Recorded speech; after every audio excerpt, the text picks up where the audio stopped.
Hi, my name is Dave Bloom. I'm going to be tying a fly of mine called the weight fly, the purple weight fly specifically. It's not the original weight fly, but it's probably the most popular weight fly at this point. It's called the purple weight fly, and it's probably one of the top 5 sellers on the Missouri still. I mean, it's a simple fly, but it's deadly. Big browns still eat it. It's just one of those flies. It actually started out as an accident. Not this one, but the gold version, I tied to sink another fly, a PMD nymph, on a short drop rig, and I watched the rainbows go from 15 feet away to kill the weight fly, and they ignored the PMD nymph, so I figured I might have something. But anyway, it's a simple fly, which is good when you're breaking them off, and it's tied with the hook is a heavy wet fly hook, short shank, Tiemco 3769. Typically, probably my favorite size for this one is a 14, but 16 is also very popular, and that's tied all the way down through 18s, and people like them 12s. Sometimes I've heard people even tying them as big as size 8s. The next material would be red wire, size brassy on this hook, which is a size 12. If I get smaller, like on a size 16, I would use size small. Thread is a uni 6/0 dark brown. The bead in this case is silver, which is, for this fly, probably my favorite all around, although it's tied with many different colors. I have friends that like to tie them with gold. Red seems to be very popular now. And silver for me is the one that probably does the best, although black seems to be the one that people like the most. I guess it just depends on where you're at on any given day. So I'm going to take this hook, I'm going to put it in the vise, flatten the barb, and I'm going to pop a bead on and mount it in the vise.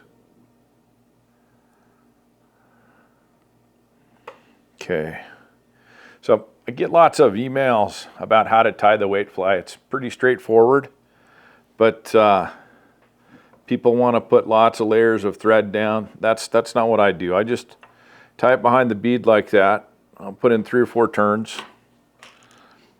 grab a little bit of wire, and then I'll just jam this wire. I'm going to reverse rib this one, so I'm going to jam the wire up in, and I'm going to tie it in on my side. And I'm going to just go almost touching turns back. Doesn't have to be touching. And I'm going to go back forward and just leave a foundation of thread. I'm going to take it right up into that bead. My next material is UV brown eye stub. It looks purple when you tie it on the fly, hence the name purple weight. So I'm just going to take some of this out, and I am going to push that up on the thread and pull a dub body out. Okay, I'm going to slide that up right behind the bead there. Take a couple turns, get it anchored, and tighten it up. And then I'm going to wrap backwards. Tighten it up as I go, if I need to. Take it back into the bend.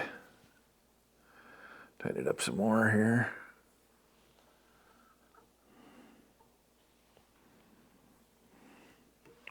And then try to do just basically kind of a cigar taper going forward.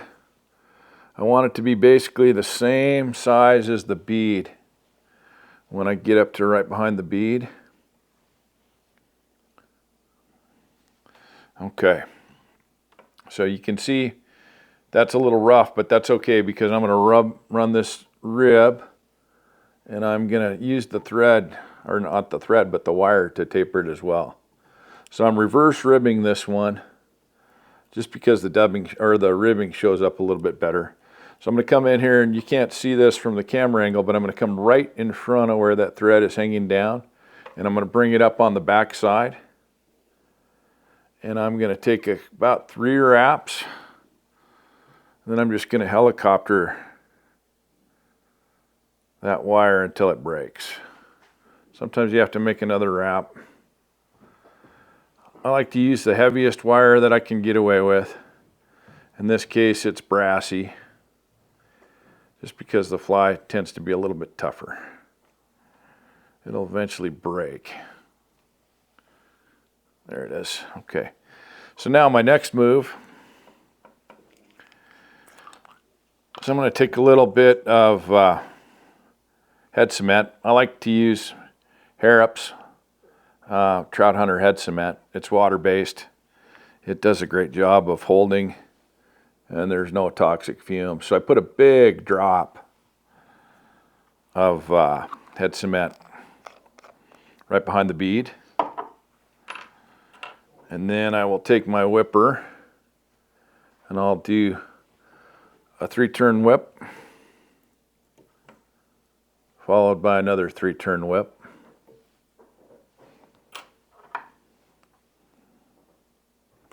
And tie it off, and then I'll just grab some of the short ones and pull it out with my fingers. And then if that doesn't do the trick, I'll just give her a little trim down, and that is the purple weight. This you can fish it swinging, you can fish it dead drift, mostly dead drift. A lot of times this is the top fly. I'll use this on a short drop nymph rig to drown a more imitative bug, but a lot of times they'll eat this thing. It's just one of those flies. You never know what's going to make a fly work. Sometimes you think you've got the greatest fly in the world and the fish don't want anything to do with it, but they like this one.